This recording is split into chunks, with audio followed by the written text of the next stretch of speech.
Bonjour, je m'appelle Romuald Joquet et je suis journaliste de profession, mais par vocation, je suis graphiste et photographe.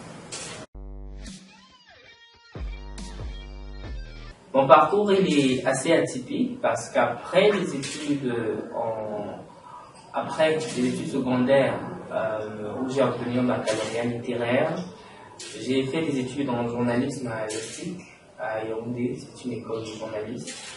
Puis, par la force des choses, je me suis plu dans la présentation de l'information, notamment la mise en page d'un journal papier et d'un magazine. J'ai décidé pour cela d'aller faire des études en graphisme pour approfondir cette discipline qui m'a vraiment plu. Et après ce passage à l'école de design à Don Bosco, j'ai fait 1 an.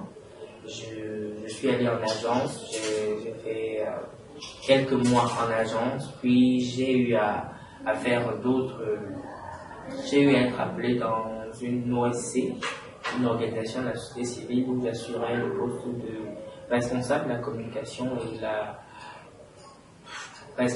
communication et de la mobilisation communautaire. Après cette expérience dans cette entreprise où j'ai eu à faire 1 an et demi, je suis rentré en freelance graphiste et freelance communicant. C'est-à-dire que pour des entreprises qui m'avaient contacté auparavant, je proposais des visuels, je proposais des messages marketing et également des messages corporate pour leur entreprise pour meubler leur communication digitale. Puis, cette expérience finie, j'ai continué les études à l'ESTIC où j'ai obtenu un master en marketing et en communication d'entreprise. Puis, par la grâce de Dieu, j'ai eu à monter mon cabinet RDCOM, qui est un cabinet d'accompagnement en communication pour les entreprises et les particuliers. Bon, RDCOM, c'est un cabinet d'accompagnement en communication pour les particuliers et pour les entreprises. Nous avons 3 services principaux que sont la création graphique, la production photographique et audiovisuelle et la création de contenu. RDCOM est né le 1er janvier 2020. Et dans notre équipe, nous sommes 6, dont 2 graphistes, 2 photographes et 2 créateurs de contenu. Et RDCOM a aussi la possibilité de prendre des étudiants en stage pour un stage d'études. Donc nous avons 2 stagiaires qui évoluent dans notre équipe en tant que créateurs de contenu et graphistes. RDCOM a un projet qui me semble assez noble parce que c'est l'occasion, c'est-à-dire le contexte au Cameroun pour l'évolution des graphistes est un peu mitigé et encore l'image que les infographistes ont dans ce pays est assez compliquée. Donc RDCOM a comme pour ambition, si ce n'est à moyen, ce sera à long terme, de créer un hub dans lequel ces graphistes-là pourront également s'exprimer, c'est-à-dire créer un open space dédié à ces graphistes et à ces créateurs de contenu, parce qu'on sait bien que, je sais par expérience que le matériel pour être un infographiste est très cher, ce que beaucoup de clients ne savent pas. Donc, pour pouvoir vraiment se lancer dans ce métier, c'est un métier vraiment à risque parce que c'est très sélectif. Il faut avoir une certaine finesse, une certaine hauteur dans les détails, et encore même pour pouvoir rendre un travail digne de son nom, il faut servir d'un matériel de qualité qui n'est vraiment pas accessible à tout le monde. Donc, RDCOM veut créer un hub, c'est-à-dire un grand centre, un grand open space où ces créateurs de contenu et ces graphistes pourront venir incuber leurs différents projets pour pouvoir être beaucoup plus compétitifs lors de la tarification de leur création. Le projet le plus grand sur lequel j'ai travaillé, je dirais, c'était un projet d'entreprise parce que avant de créer RDCOM, j'étais journaliste à Africa 24, qui est une chaîne assez réputée dans le contexte panafricain. J'ai fait mes humanités en tant que journaliste web. Et après, bon, c'était quelque chose, c'est-à-dire c'était de façon personnelle, mais sinon, RDCOM, lui, il a eu à mener une campagne de communication sur un projet de création de mode. C'est Cameroun Fashion Design et nous avons été, c'est-à-dire le cabinet là, qui a eu à concevoir tous les supports de communication et même des partenaires de l'événement, également concevoir même les éléments marketing pour la vente et la prospection auprès des entreprises et des grands groupes. Donc, RDCOM a travaillé sur beaucoup de projets, mais c'est le projet pour lequel vraiment nous sommes assez fiers parce que c'était un projet qui nous tenait à cœur compte tenu de la situation des créateurs de mode au Cameroun. Nous avons voulu donner notre pierre à l'édifice pour que cette profession-là, qui est également une profession artistique, puisse être puisse être vraiment vulgarisée et que les uns et les autres puissent prendre vraiment à cœur cet art qui pour moi est très noble.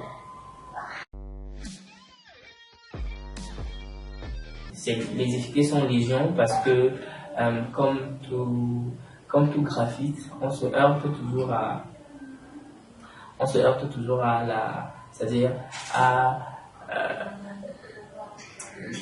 la connaissance, c'est-à-dire la connaissance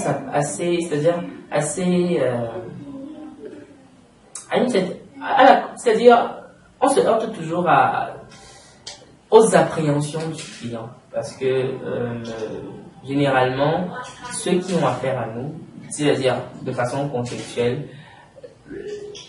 la culture du design graphique n'est pas très étendue, ce qui fait que les clients ont des appréhensions sur les infographistes, qui fait en sorte que même lors des tarifications, ils sont très peu convaincus de ce que notre travail est un travail vraiment difficile.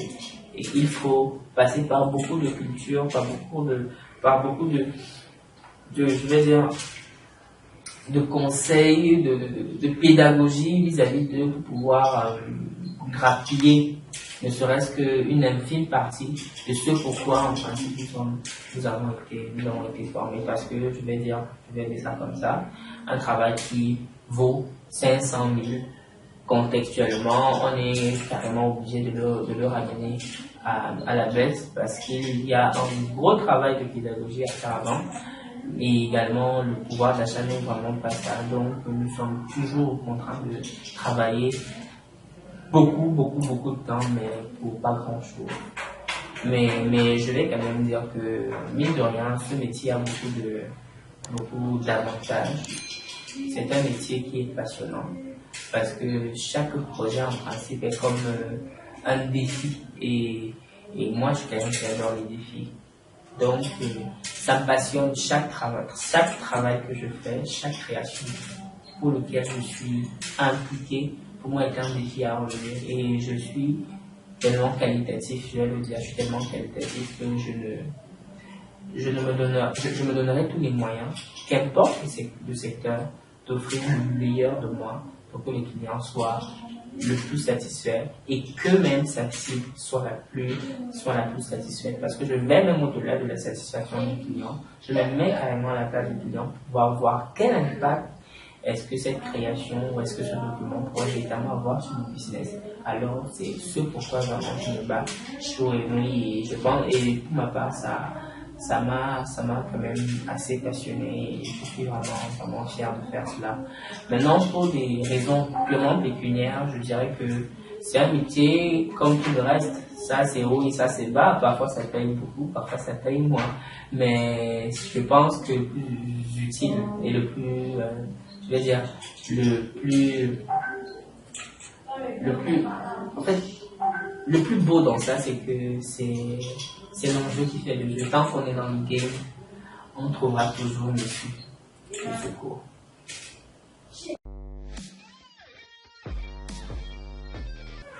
Ah, c'est compliqué.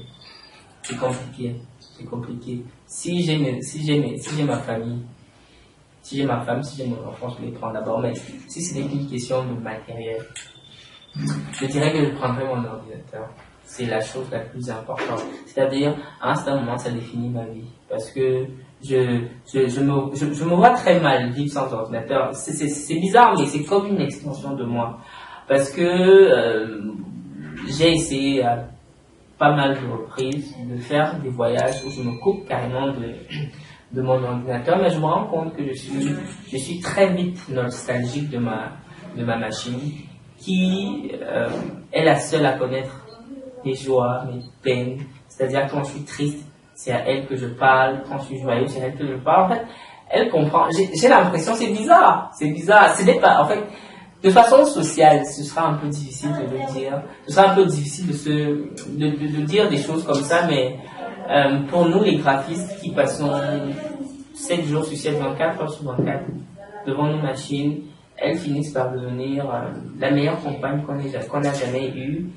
Et parfois, elles pourraient, pour certains qui sont assez fragiles, substituer leur véritable famille à elles. Mais c'est pas vraiment ce que je conseille à ceux qui sont dans ce métier. Il faut apprendre à se détacher de sa machine et à rencontrer du monde, parce que au-delà de sa machine, il y a un monde derrière. Et je pense que c'est quelque chose d'assez important. Un infographiste ou quelqu'un qui évolue dans un métier très proche avec sa machine doit comprendre que au-delà de tout, il y a une vie.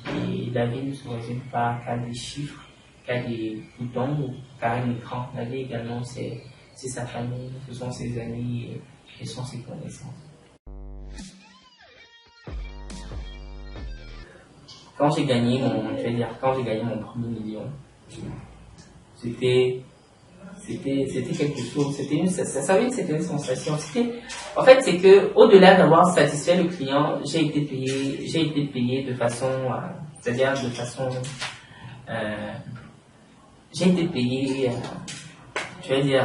de façon conséquente. Et ça m'a vraiment plu qu'il y ait quelqu'un qui ait compris que au-delà de ce travail, il y a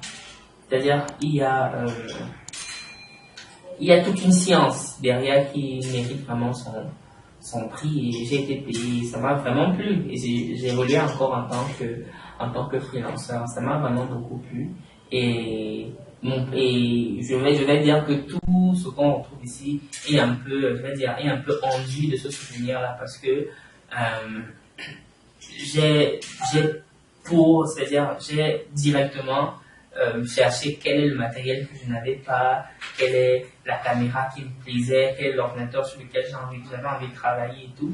Donc, je me suis posé des questions, et ça a eu d'une certaine façon nourrir mon entreprise de matériel, parce que faut bien le préciser. Une entreprise qui fait dans le design a besoin du meilleur matériel possible pour évoluer, sinon ça ne marche pas. Et donc, Souvenir Collectif, c'est lors de notre première prestation où j'ai amené tout le groupe à un concert qu'on était censé couvrir, celui de Fali Poupa, qui était organisé ici à Bastos, pour lequel nous avons eu à créer plein de supports et pour lequel nous avons assuré une couverture extraordinaire. Et c'est l'un des meilleurs souvenirs. Vraiment, je pourrais le revivre si jamais c'était demain.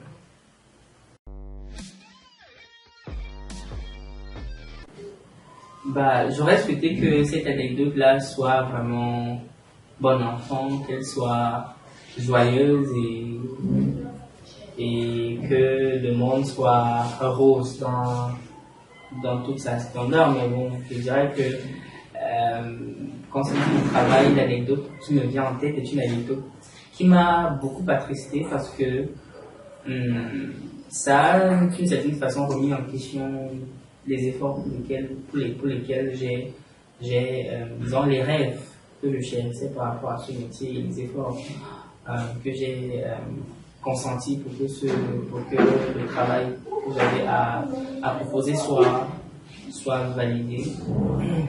Je me suis heurté à l'ego du client parce que étant peut-être trop jeune, le client avait tendance à me sous-estimer et à vouloir un peu je vais dire quoi, vouloir un peu atrophier ma compétence, et j'ai été obligé de sortir de mes gonds pour pouvoir dire aux clients qu'au-delà d'être infographiste, je suis également journaliste et un très bon journaliste, et je suis également communicant marketeur d'une très haute facture, et que si je me suis présenté vis-à-vis de lui comme étant un infographiste et je lui ai proposé ce visuel, ce n'est pas parce que je manquais quoi faire avant, c'est que vraiment je sais que c'est un métier qui vaut la peine d'être fait, et donc je me suis fâché.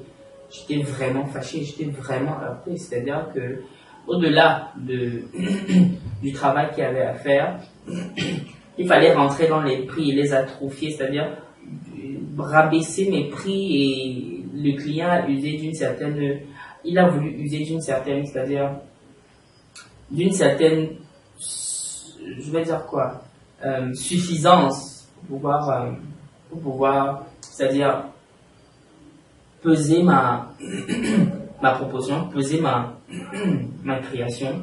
Et j'ai vraiment dit, je suis vraiment désolé monsieur, mais je travaille pas avec les pauvres. Donc, si vous n'avez pas de budget, je vous prie de ne plus m'appeler et tout ça. Et bon, et moi étant quelqu'un d'assez courtois et d'assez ouvert vis-à-vis des remarques et même des opinions des clients, j'ai été vraiment heurté par rapport à sa condescendance. Et c'est pourquoi je pense que le projet pour lequel je suis, le projet de RDCOM, qui est celui de créer un hub qui pourra défendre en fait ce type de en fait défendre ces graphistes vis-à-vis des clients condescendants serait vraiment utile, parce que sachant qu'ils sortent d'une grande maison, ils seront le plus à même de défendre leurs intérêts, parce que nous savons que compte tenu de la condition et du contexte camerounais, les graphistes commencent en freelance dans leur chambre, et c'est généralement compliqué pour quelqu'un qui est dans sa chambre de pouvoir définir, sinon de pouvoir défendre c'est-à-dire défendre une facture d'une certaine hauteur. Donc c'est mon but là-bas, créer un hub, que les graphistes puissent vraiment se sentir à l'aise et qui puissent vraiment être influents vis-à-vis de ce qui opère dans l'environnement communicationnel.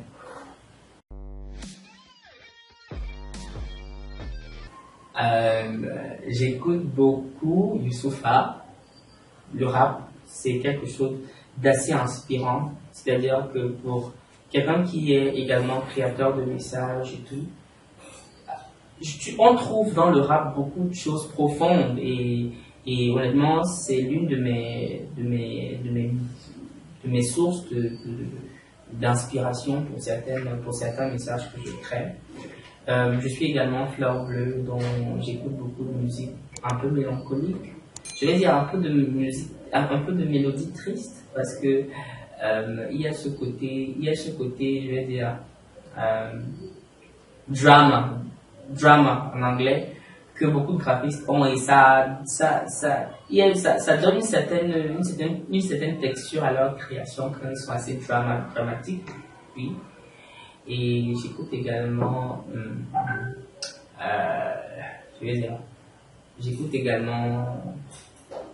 Sissoul, je l'aime beaucoup, j'aime Sissoul et j'aime Taiki.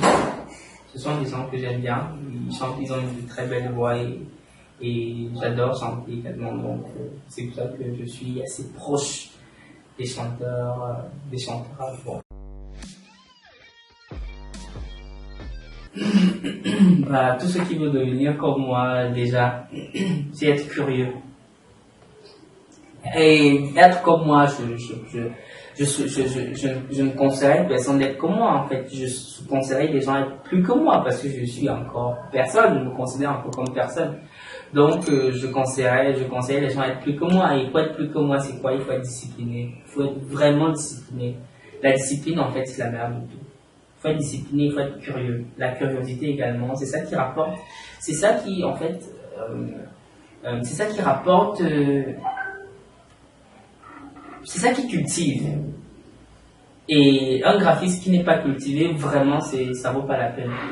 C'est très flatteur d'être dans un débat et de pouvoir dire des choses pertinentes et aux gens de savoir que mais il est graphiste. Mais en fait, d'où il sort cette intelligence. Mais en fait, les graphistes sont des artistes qui ont une certaine sensibilité. Donc, ils sont censés maîtriser beaucoup de choses pour pouvoir mieux produire l'information vis-à-vis du public. Donc, pour moi, il faut être sensible, il faut être curieux, il faut être discipliné. Il faut aimer travailler avec les gens parce que les gens nous enrichissent. Honnêtement, on ne peut pas, c'est-à-dire, on ne peut pas c'est-à-dire,